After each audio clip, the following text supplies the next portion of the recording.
Assalamualaikum warahmatullahi wabarakatuh. Waalaikumsalam warahmatullahi wabarakatuh. Selamat sore sahabat muslim beriman. Berjumpa lagi di konten-konten yang penuh nuansa dakwah ini dan penuh berkualitas tentang Islam.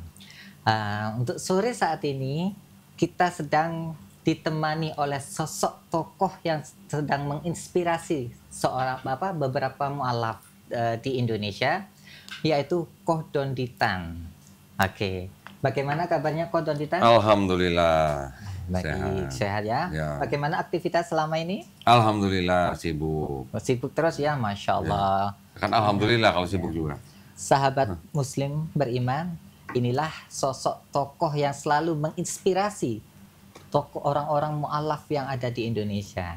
Maka dari itu kita akan beberkan bagaimana sih perjuangannya Koh Don Ditan itu. Dan untuk mengawali pertanyaan sore hari ini, Koh, apa sih yang menjadikan inspirasi Koh Dandi itu bisa masuk Islam? Yang melatar belakangi itu apa? Gitu loh.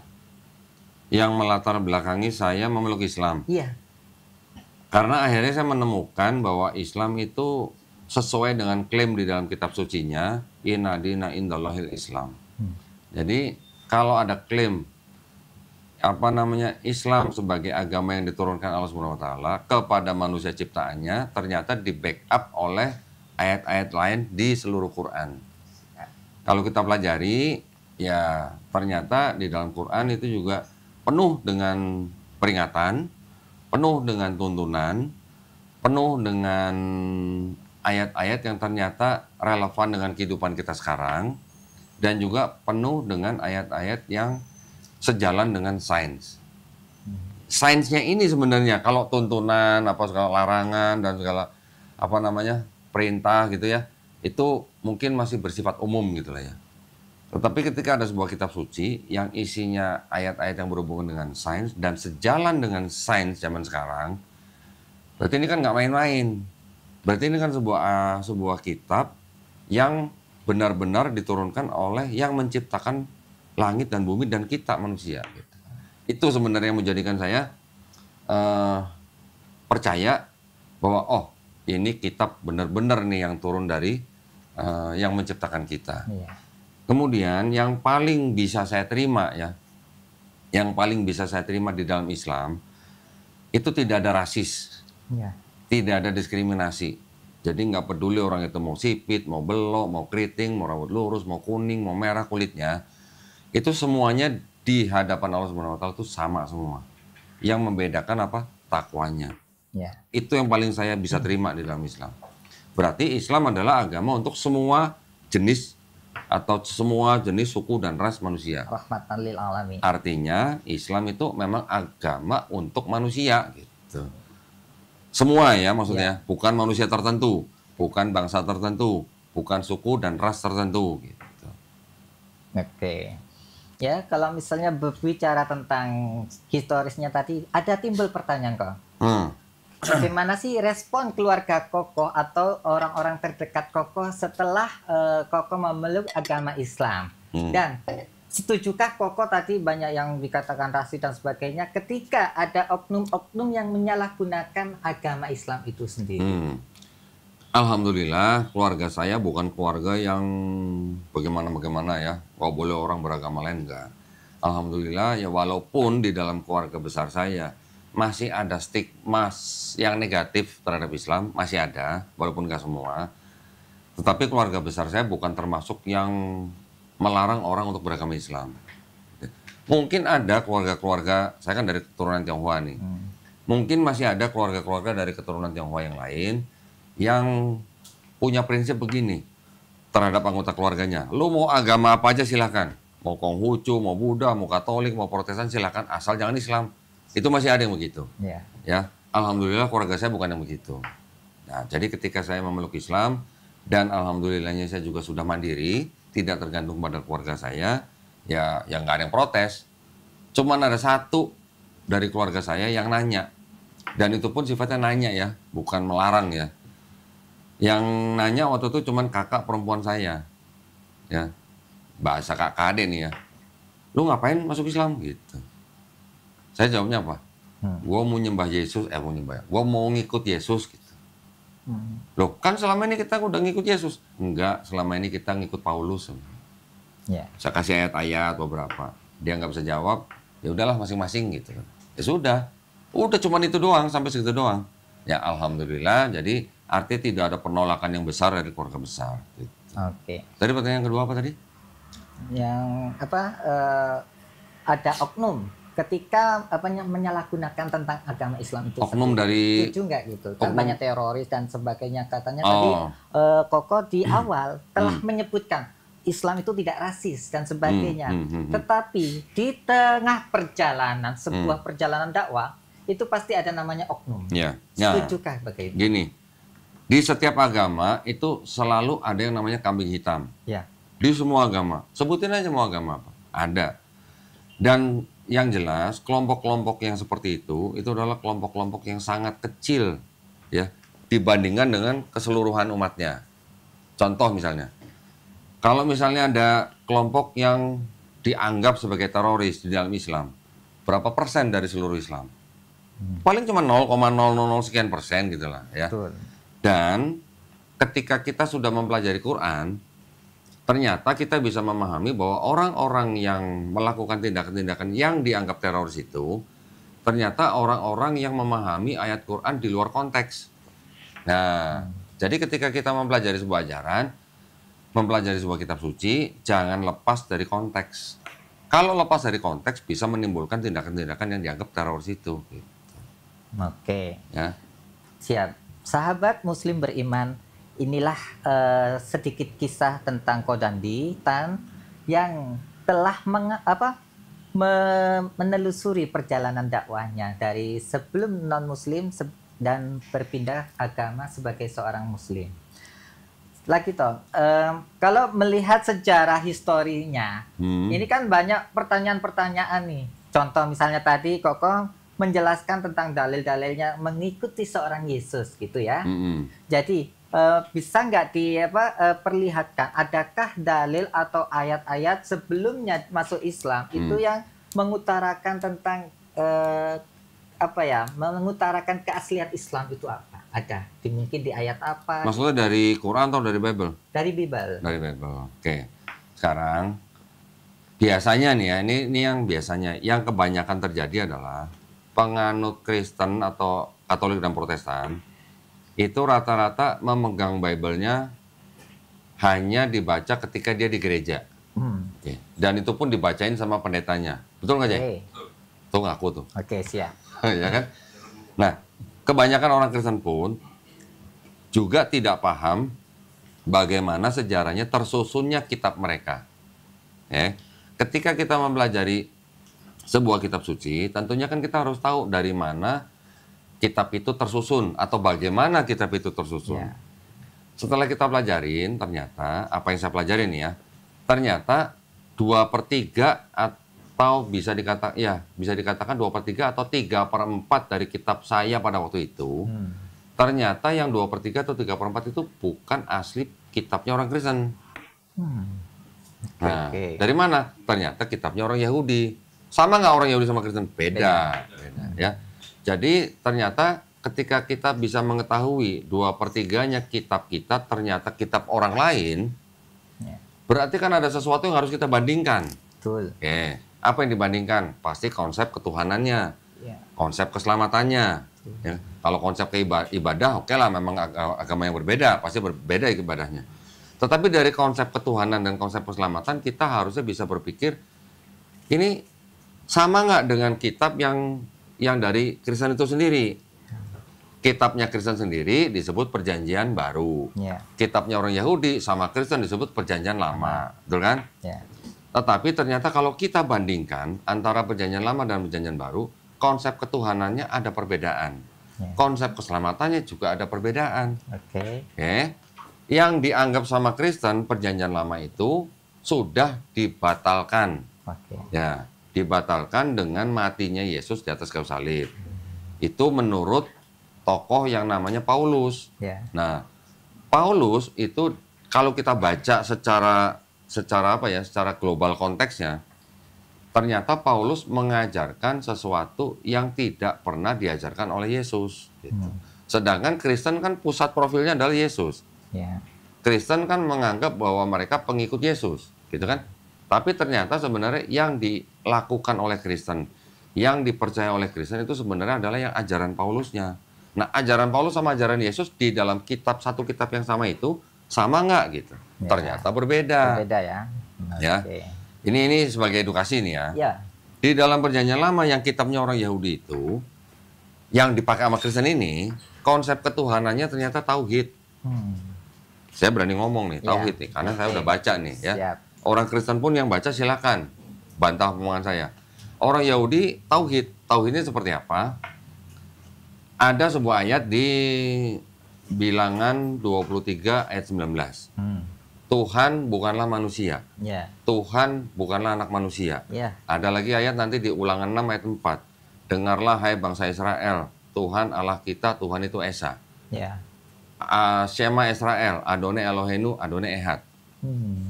Ada kata Ehad tuh di belakang. Yes.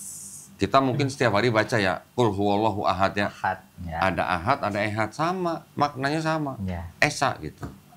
Terus juga ada, tadi yang sebelumnya saya bacain, Tuhan bukanlah manusia, Tuhan bukanlah anak manusia. Kita juga sering baca, lam yalid walam yulad. Baik. Berarti Tuhan tidak diperanakan, Tuhan tidak memperanakan. Betul. Mirip nggak dengan Islam? Mirip. Mirip. Jadi artinya kalau begitu, tauhid nggak? Tauhid. Tauhid. Ya. Jadi konsep ketuhanannya di dalam Perjanjian Lama ternyata tauhid. Ya. Tapi ketika masuk ke dalam Perjanjian Baru, ada ajaran bahwa hukum yang tauhid itu, ya, yang sebenarnya diulang oleh Yesus di dalam 4 gospel, ternyata dikatakan sudah batal dengan matinya Yesus di atas kayu salib. Jadi bangsa Israel yang waktu itu memang masih hidup di bawah hukum Taurat, dikatakan oleh Paulus tidak perlu hidup di bawah hukum Taurat. Kenapa? Karena mereka sudah ditebus dosanya oleh Yesus dengan cara mati di atas kayu salib. Ya. Betul, Jay? Masih ingat? Masih ingat tuh. Oke. Ya, sebentar, ini belum selesai nih. Oke, lanjut. Jadi ketika ada ajaran kalian orang non-Yahudi tidak perlu hidup di bawah hukum Taurat karena dosa kalian sudah ditebus dengan mati Yesus di atas kayu salib, ini tidak sama dengan ajaran Yesus di 4 gospel dan tidak sama dengan ajaran di Perjanjian Lama. Dikatakan lagi nanti Tuhan yang Maha Esa itu bisa jadi manusia Yesus. Oke, nah ini baru konsep ketuhanannya. Konsep keselamatannya gimana? Di Perjanjian Lama dikatakan bertobat lebih baik daripada mempersembahkan hewan kurban. Ya. Ya, hewan kurban itu orang bangsa Israel memang punya tradisi. Kalau mereka punya dosa yang tidak disengaja nih, mereka harus mempersembahkan hewan kurban. Oke. Terus nanti mereka ada sunat, ada wudhu, ada perpuluhan tuh macam seperti zakat. Siap. Hukum-hukum itu dilakukan oleh orang Israel dengan tujuan atau dengan pemahaman seperti ini. Bertobat lebih baik daripada mempersembahkan hewan kurban. Berhentilah berbuat jahat, jauhkan usahakanlah keadilan, kendalikan orang kejam, belalah hak anak-anak yatim, perjuangkan perkara janda-janda. Ya. Mirip nggak sama Islam? Itu di surat Al-Maun. Mirip nggak? Betul Mirip. sekali. Berarti konsep keselamatannya mirip kan? Sama. Di Islam kita juga begitu ya. Ya. Kalau kita bertobat, kita menyesali perbuatan kita sungguh-sungguh tidak mengulangi perbuatan kita itu lagi. Insya Allah kita diampuni nggak? Insya Allah. Insya Allah diampuni. Di ayat yang tadi, di belakangnya tulis apa? Baiklah, marilah kita berperkara firman Tuhan.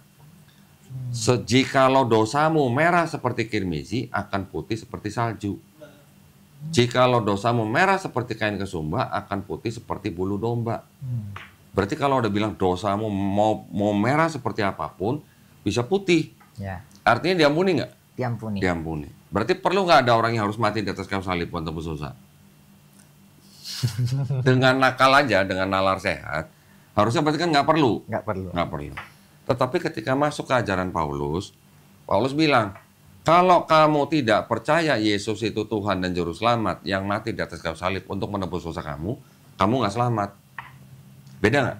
Ya, beda jauh. Sedangkan Yesus sendiri di dalam Perjanjian Baru juga mengajarkan apa?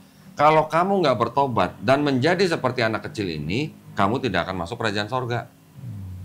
Kalau Yesus bilang, kalau kamu tidak bertobat, berarti kan nyambung sama yang tadi. Ya.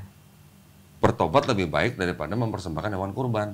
Ya. Yesus bilang di dalam Matius 18 ayat 3 kepada bangsa Israel, kalau kamu tidak bertobat dan menjadi seperti anak kecil ini, kamu tidak akan masuk kerajaan sorga. Yesus juga bilang di Matius 5:17, jangan kamu menyangka aku datang untuk meniadakan hukum Taurat. Aku datang bukan untuk meniadakan hukum Taurat, tapi untuk menggenapinya. Ya. Ya.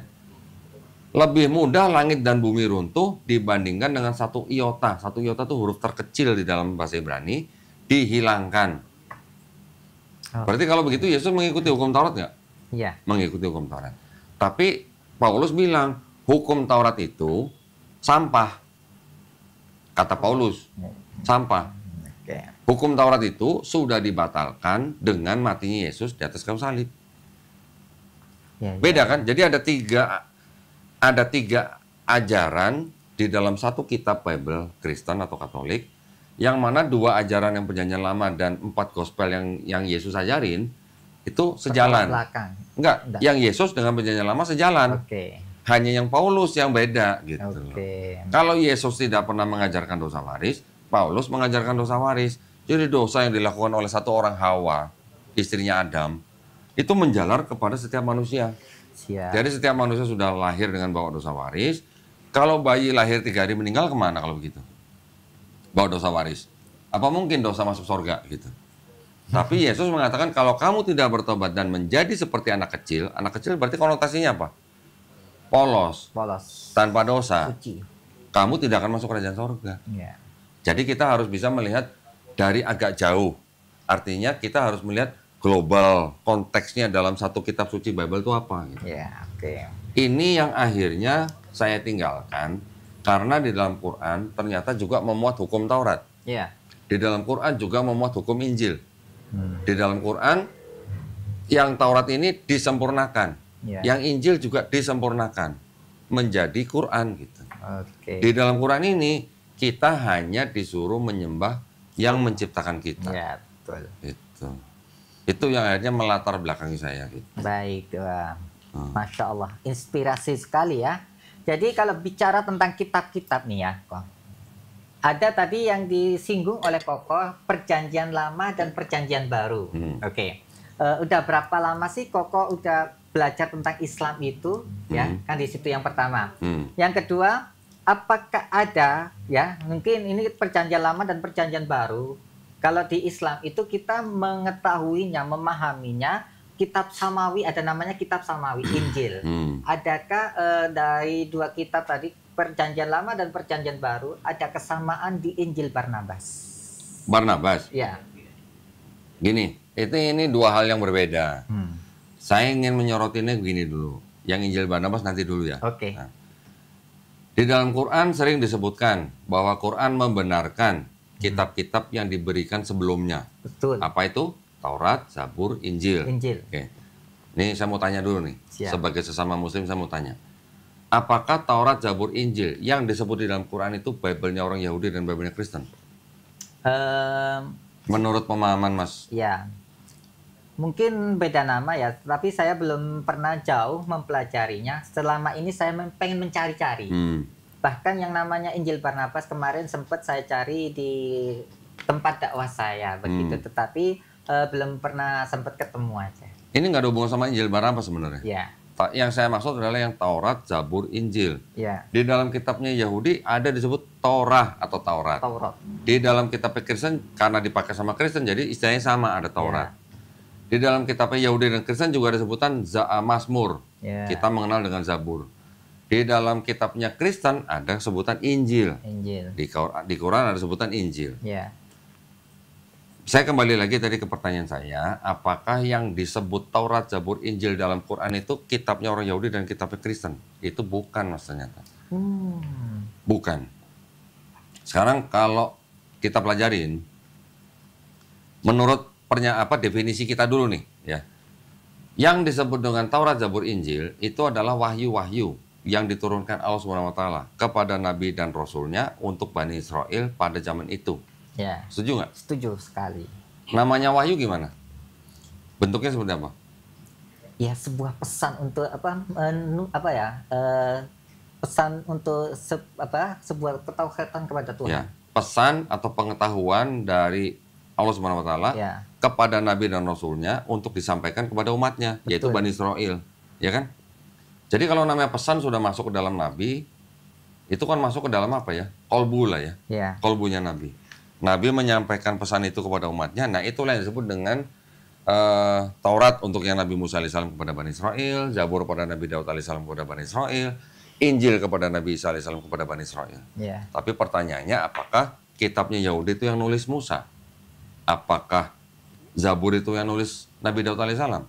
Apakah Injil yang di kitabnya Kristen itu yang nulis Yesus alaihissalam? bukan. Ternyata bukan. Ya, Yang ngomong siapa? Orang-orang mereka sendiri, ya, orang-orang Yahudi sendiri, orang-orang Kristen sendiri. Karena ternyata setelah dipelajarin kapan kitab itu disusun, siapa yang kira-kira menyusun, di mana disusun, itu bisa dipastikan bahwa itu yang nulis bukan Nabi Musa alaihissalam, bukan Nabi Daud alaihissalam, bukan Nabi Isa alaihissalam, dan atau pengikut yang kenal dengan nabi-nabinya. Kitabnya orang Yahudi yang disebut dengan sama orang Kristen disebut Perjanjian Lama, kalau istilah dalam Ibraninya atau menurut orang-orang Yahudi itu disebut dengan Tanakh.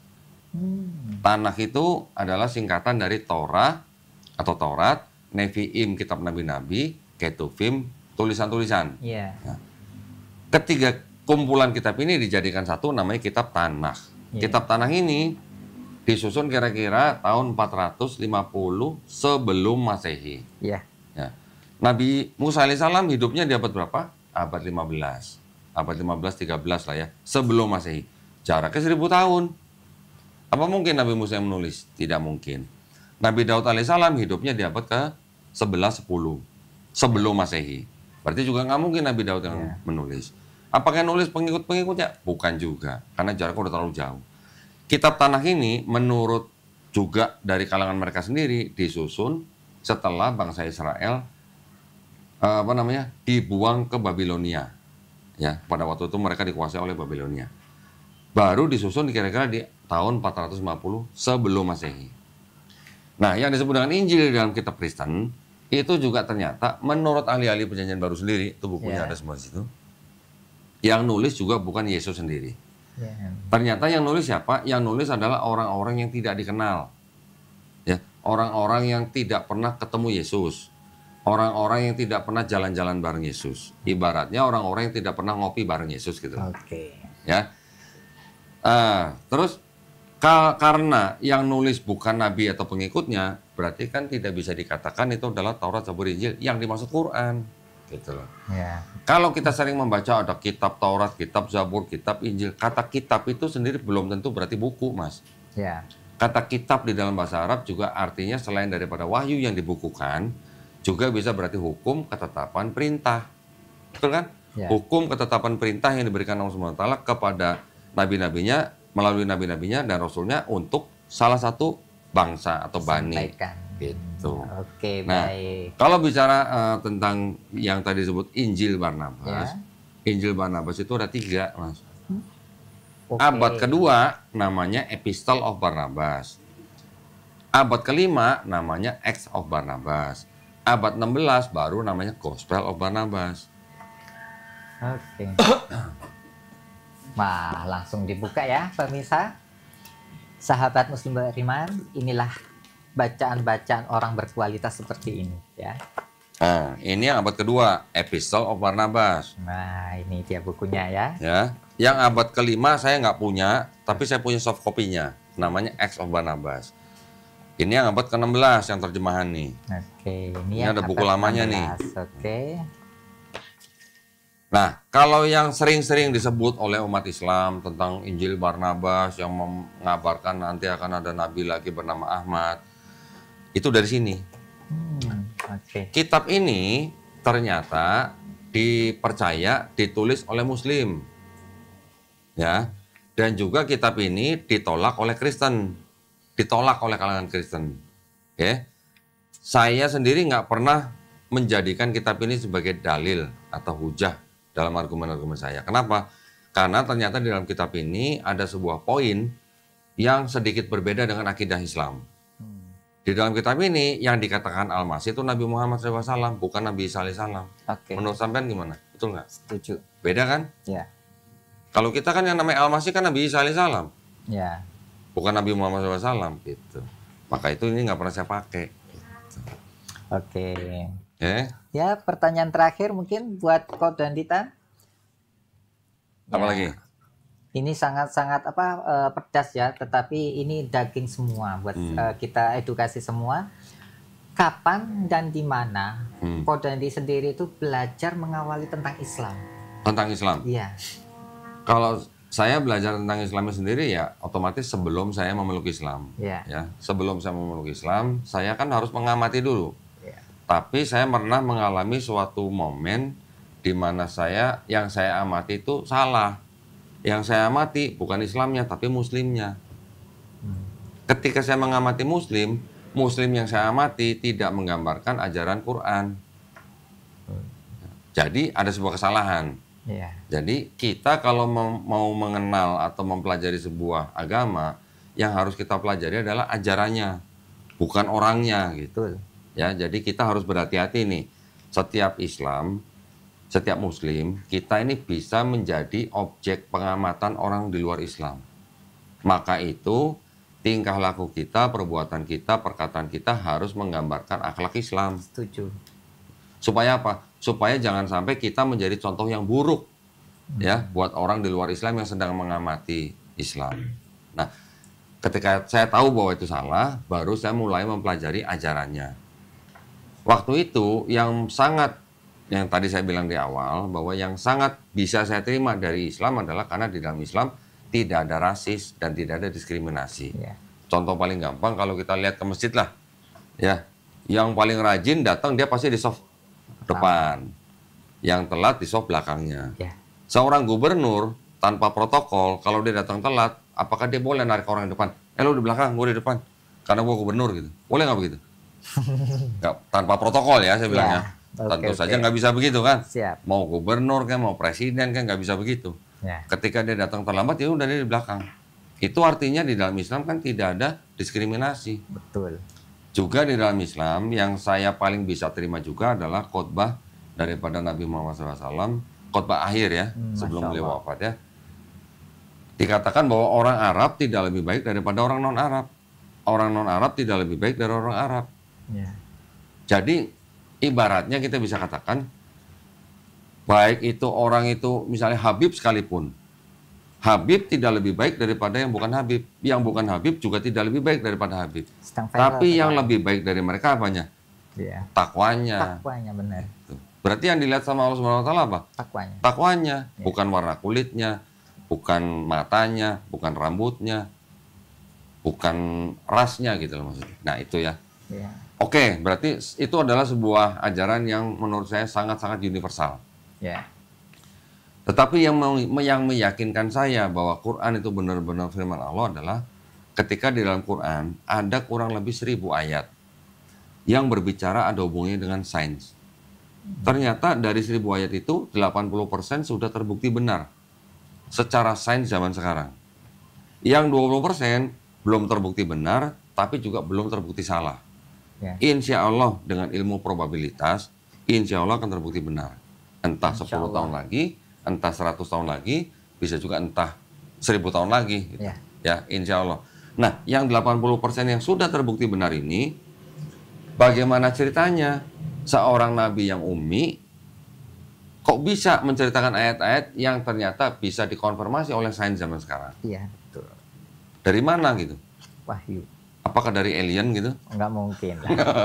Ya kan? Itu wahyu langsung dari Allah. Nah, yang mengetahui, contoh beginilah, sebuah pabrik TV menjual TV pasti akan menyertakan buku pedoman, panduan, Ya. betul kan? Yang mengetahui TV itu jeroannya apa, cara bekerjanya bagaimana, di frekuensi berapa, di listrik voltase berapa, yang tahu siapa? Yang bikin kan? Ya. Begitu juga dengan Allah Subhanahu wa taala, karena Dia menciptakan langit, Dia menciptakan bumi, Dia menciptakan manusia, maka Dia yang tahu apa itu ada yang di dalam langit, apa yang di dalam bumi, ada apa dengan manusia.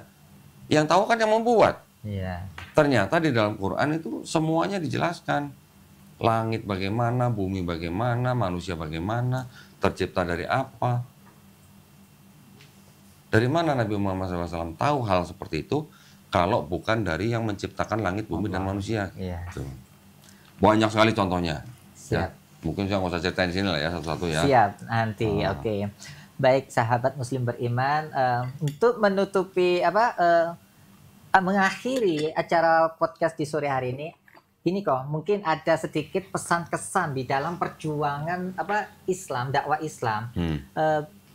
Bagaimana sih pesan kokoh terhadap seseorang sosok-sosok teman-teman yang sekarang berjuang berdakwah Islam di dalam lingkungan daerah yang setempat yang ada di Indonesia ini? Mungkin ada pesan gitu.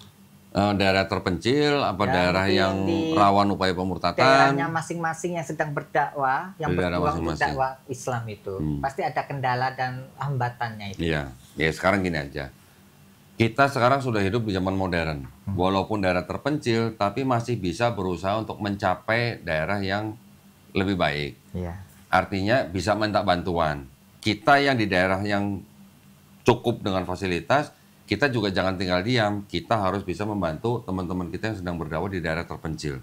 Dan selalu ingat, kita harus selalu bersyukur. Artinya apa? Ketika kita berdakwah dengan segala keterbatasan, ingat dulu waktu Nabi dakwah gimana? Sejarah. Lebih terbatas mana dulu dakwah Nabi dengan dakwah kita? Dulu. Ya, dulu Nabi dakwah dengan tetesan darah loh. Dengan tetesan keringat dan darah gitu. Ya.